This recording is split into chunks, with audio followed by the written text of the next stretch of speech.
Alors, en quelques mots, mon parcours, j'ai commencé par être comédien. Ensuite, j'ai passé une dizaine d'années à France Inter.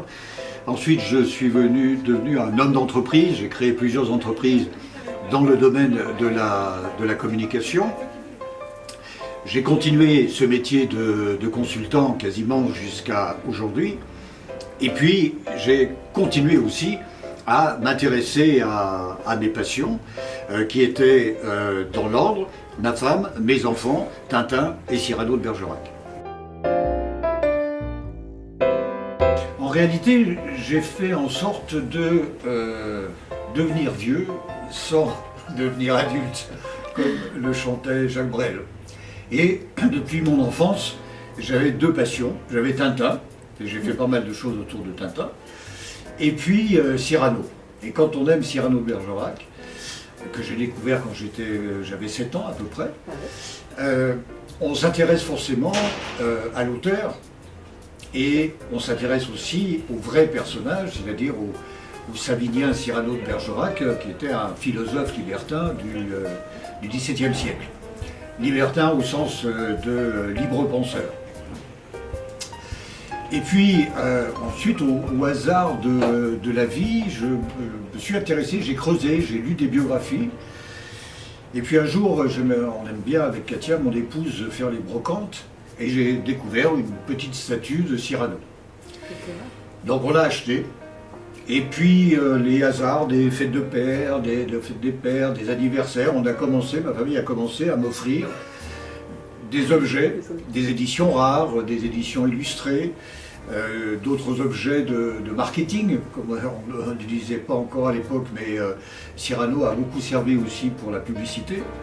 Voilà, et donc il y a un ensemble de choses qui ont fait que petit à petit, eh bien, je suis devenu non seulement un passionné, mais un bon connaisseur de Cyrano de Bergerac. Et ensuite, je me suis dit, mais cet Edmond Rostand, qui est-il? Il n'a quand même pas écrit une seule pièce, fût-ce cette pièce un chef-d'œuvre.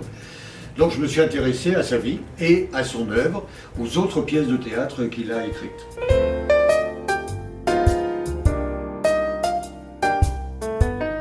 Au cours de ma vie, de cette passion, du développement de cette passion, on a donc commencé à une collection très importante que nous exposons de temps en temps dans des lieux culturels, puisqu'on a à peu près 1200 pièces pour la collection. Et puis j'ai créé un site internet, cyranodebergerac.fr, où je raconte un certain nombre d'anecdotes ou de faits historiques sur cette pièce, sur ce personnage. Je me suis par exemple amusé à recenser à peu près 500 comédiens qui ont joué le rôle à travers le monde. Voilà, donc c'est un site dans lequel il y a des dizaines et des centaines de pages. Et puis en 2018, il y avait le centenaire de la mort d'Edmond Rostand et le 150e anniversaire de sa naissance, puisqu'il est décédé à l'âge de 50 ans. Et donc j'ai créé un festival. Et nous avons organisé une trentaine d'événements à Paris, à Marseille, à Luchon, pour fêter, pour commémorer ce grand poète et s'intéresser au reste de son œuvre, ses pièces de théâtre, et également sa poésie qui est complètement méconnue, et à son rôle très, très important quand il est devenu le poète national au cours de la guerre de 14-18. Et donc, il y avait ce Cyrano absolument fascinant, mais qui est un énorme arbre et qui cache la forêt des autres œuvres. Donc dans mon livre, je me suis intéressé d'une part à sa famille, je suis remonté jusqu'au XVIe siècle, pour voir de génération en génération comment évoluait cette famille, devenait de plus en plus artiste à travers la musique et à travers la poésie. S'embourgeoisait aussi, puisque c'est devenu une des grandes familles, les Rostand, une des grandes familles marseillaises. Et je me suis intéressé aux 9 pièces de théâtre que Edmond Rostand a écrites, de la première qui a été un four, jusqu'à la dernière qui a été le Chanteclair, très apprécié du public, mais complètement démoli par la critique.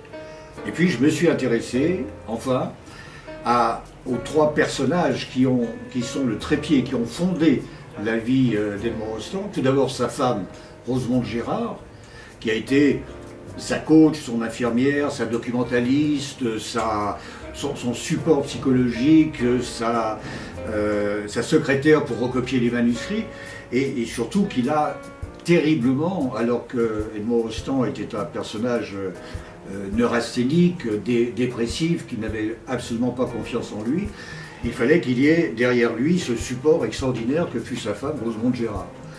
Et puis deux comédiens, Constant Coquelin, qui était une sorte de Gérard Depardieu de l'époque, et Sarah Bernard, dont le souvenir est resté jusqu'à nous. Et donc il a vraiment bâti sa carrière, d'une part, grâce au tuteur que fut sa femme, et puis aux deux plus grands comédiens de l'époque, Constant Coquelin et Sarah Bernard, puisqu'il n'a eu, mis à part pour Chanclair, où il y a eu Lucien Guitry, parce que Coquelin était mort, mais autrement, il a basé sa carrière sur deux comédiens.